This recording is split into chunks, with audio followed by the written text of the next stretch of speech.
안녕하세요. 교회학교 교사 육성 프로젝트 교사들을 위한 신약성경 개관입니다.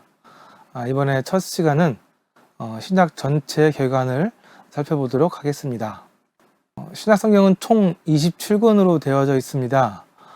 역사서 5권과 서신서 22권으로 구성되어져 있고요.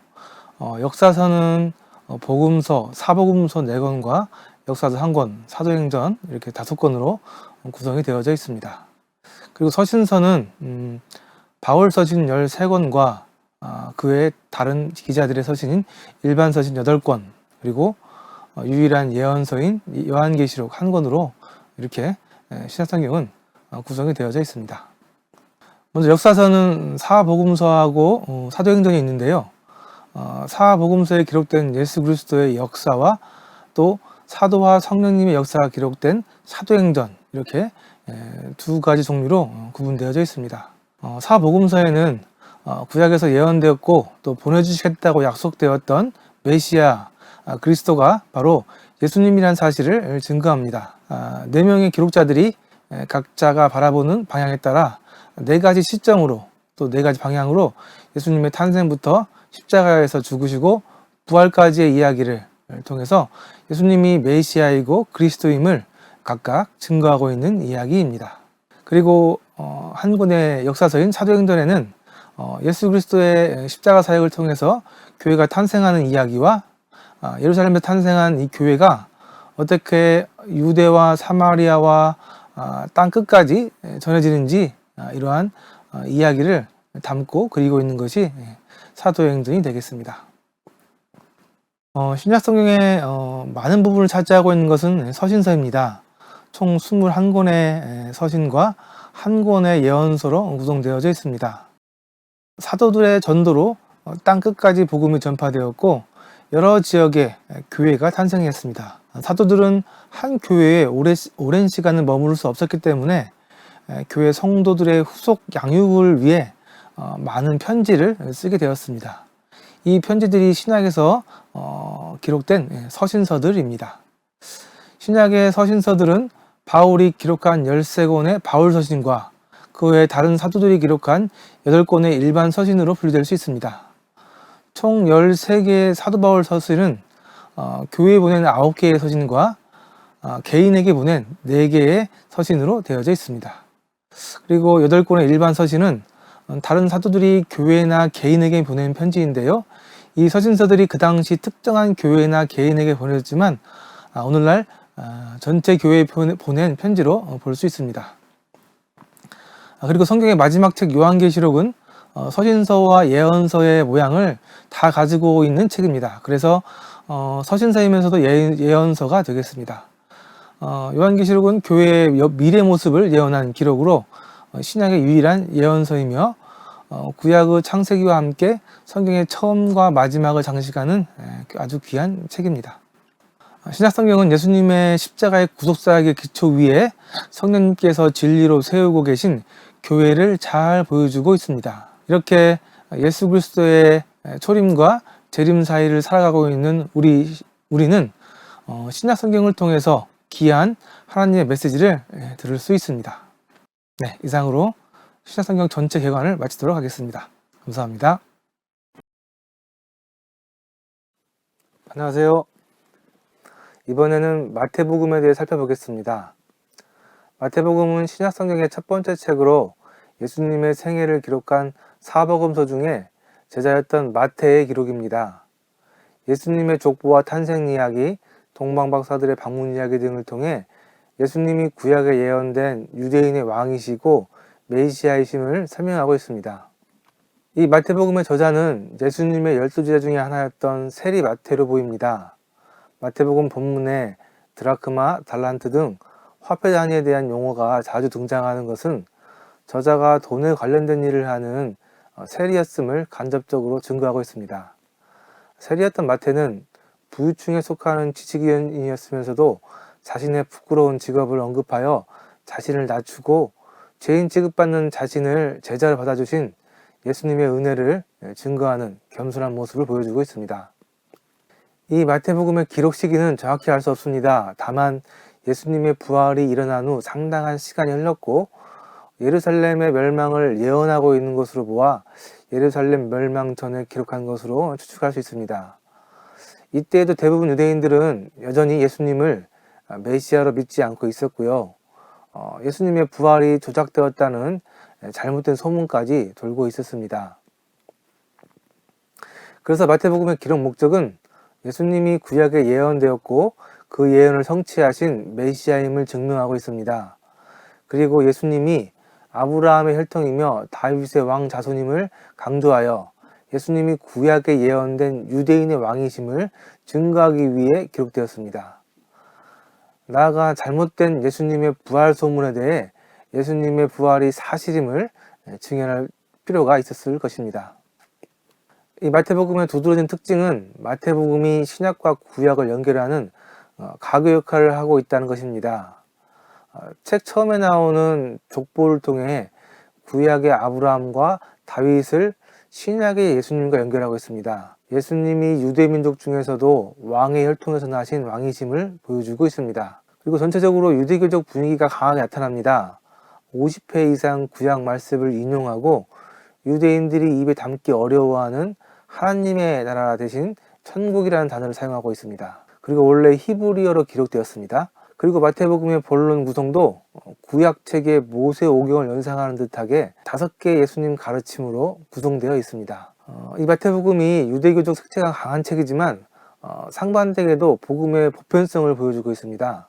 마태복음에만 나오는 동방박사의 방문 이야기는 구약에 예언된 말씀을 성취하는 사건이기도 하지만 열방이 주께 나아오는 모습같이 세상 많은 나라가 예수님께 엎드리는 모습을 보여주고 있습니다. 천국 비유에서는 밭을 세상으로 나타내고 있습니다. 그의 나라를 이스라엘에게서 빼앗아 다른 이들에게 주실 것이라는 21장 43절에 직접적인 말씀도 있고요. 사복음서 중에 유일하게 교회라는 단어를 사용하고 있습니다. 책의 마지막도 유대인을 넘어 세상 모든 족속을 향한 지상명령으로 끝나고 있습니다. 마태복음의 구조는 크게 서론, 본론, 결론으로 나눌 수 있습니다. 서론은 1장부터 3장까지로 보이고요. 예수님의 탄생 이야기와 애굽으로 피신하신 일, 또 침례 요한으로부터 침례를 받으시고 광야에서 시험을 받으시며 사역을 준비하시는 예수님의 행적이 기록되어져 있습니다. 본론은 4장부터 25장까지고요. 5개의 예수님의 긴 가르침을 통해 구분할 수 있습니다.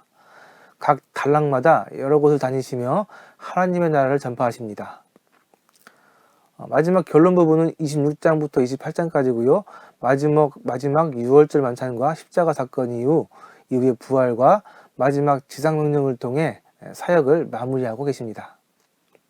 서론부터도 살펴보도록 하겠습니다. 서론 1장에 예수님의 탄생 이야기로 책이 시작되고요.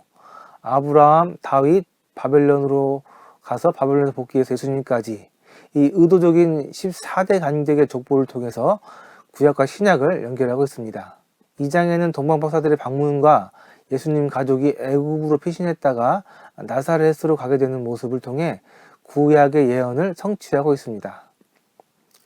3장에는 침례 요한이 예수님의 길을 미리 준비하는 모습이 나오고요. 예수님은 요단강에서 침례 요한에게 침례를 받고 본격적으로 사역을 시작하십니다. 그리고 가장 먼저 하신 일은 광야에서 약 40일 동안 사단의 시험을 하나님의 말씀으로 통과하신 일이었습니다. 본론 살펴보도록 하겠습니다. 본론 첫 번째 단락은 4장부터 7장까지입니다. 예수님은 본격적으로 이제 하나님 나라의 시작을 선포하십니다. 제자들을 부르시고 천국 복음을 전파하시자 많은 사람들이 예수님을 따릅니다. 여러 곳에서 새로운 하나님 나라의 삶에 대해 다양한 교훈을 전파하십니다. 대표적으로 팔복산이라는 곳에서 8가지 복에 1가지 복을 더해서 9가지의 복을 말씀하셨고, 유명한 우리 빛과 소금의 비유를 통해서 하나님 나라 백성들이 세상에서 빛과 소금으로서 어떤 역할을 해야 하는지, 그리고 원수를 사랑하는 말씀 등 기존의 세상 가르침과는 정말 많이 다른 말씀으로 사람들을 가르치십니다. 많은 무리들은 이러한 예수님의 가르침이 그들의 서기관들과 다르다고 생각하여 권위 있다고 인정하고 놀라고 있었습니다. 본론 두 번째 단락은 8장부터 10장까지입니다. 예수님은 많은 기적을 통해 하나님 나라를 백성들의 삶 속에 실현하시는데요. 의도적으로 9가지 기적을 3개씩 세 묶음으로 나눠서 배치하고 각 묶음을 나를 따르라라는 제자들과 마태를 부르시는 말씀을 통해서 연결하고 있습니다. 예수님의 부르심에 따르는 사람들만이 예수님의 기적을 경험할 수 있고 하나님 나라에 들어갈 수 있음을 보여주고 있습니다. 본론 두 번째 단락은 10장에서 예수님께서 12제자를 세우시고 권능을 주시고 파송하여 가르치신 말씀으로 마무리되고 있습니다. 그들이 앞으로 겪게 될 일들을 미리 이야기해 주시고요. 그들이 미움을 받을 것인데 두려워하지 말고 뱀같이 지혜롭고 비둘기같이 순결하라고 말씀하시면서 제자들을 위로하시고 제자들에게 힘을 실어주고 계십니다. 11장부터 14장까지는 본론 세 번째 단락입니다. 이곳에는 예수님의 가르침에 대해 사람들이 어떻게 반응하는지 보여주고 있습니다. 이 반응은 크게 세 가지로 나타나고 있는데요. 예수님을 메시아로 받아들이는 사람들, 이들은 이제 예수님을 긍정적으로 받아들이는 사람들이었고요. 반면 예수님이 메시아가 아니라고 하며 거부했던 바리새인이나 종교 지도자들 같이 예수님을 부정적으로 생각하는 사람들도 있었습니다.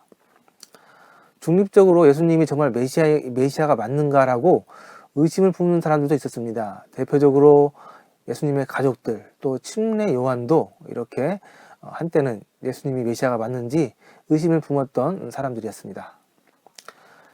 예수님께서는 이렇게 다양하게 반응하는 사람들의 모습을 13장에 나오는 씨 뿌리는 자의 비유 등을 통해서 여러 가지 천국 비유를 통해 설명해 주십니다. 14장에서 침례 요한은 헤롯 안티파스에게 의해 참수형을 당해 죽습니다. 예수님은 헤롯의 세력으로부터 잠시 벗어나 갈릴리 베세다 지역으로 이동하십니다. 14장부터 20장까지 본론 네 번째 단락인데요. 이곳에는 메시아에게 사람들이 품고 있는 다양한 기대를 보여주고 있습니다. 하나님의 뜻과 상관없이 사람들이 기대하는 메시아의 모습과 예수님께서 행하신 메시아의 모습은 많은 차이가 있었습니다. 이런 차이는 결국 심각한 갈등으로 부딪히게 됩니다. 14장의 오병이어의 기적을 통해서 먹고 살기 힘든 백성들은 육체에 먹을 것을 주는 왕으로 예수님을 기대했고요. 로마로부터 독립을 원했던 지도자들은 군사적으로 강한 왕으로 예수님을 기대했습니다. 또 예수님의 제자들은 자신들을 높은 자리에 앉게 해줄 권력을 가진 왕으로, 이렇게 각자 자신들의 필요를 채워줄 왕으로 예수님을 기대하고 있었습니다. 그러나 예수님은 3차에 걸쳐 고난받고 죽으실 왕으로 당신을 설명하셨고, 많은 사람들은 이러한 예수님의 설명에 당황하고 부인하고 예수님을 떠났습니다. 심지어 예수님의 제자들마저도 예수님의 이러한 고난의 말씀을 이해하지 못하고 서로 큰 자가 되기 위해 다투며 혼란스러워하는 모습을 보여줍니다. 19장, 20장에는 예루살렘으로 가시는 길에 어떠한 사람들이 천국에 들어가는지의 가르침으로 네 번째 단락을 마무리하고 계십니다.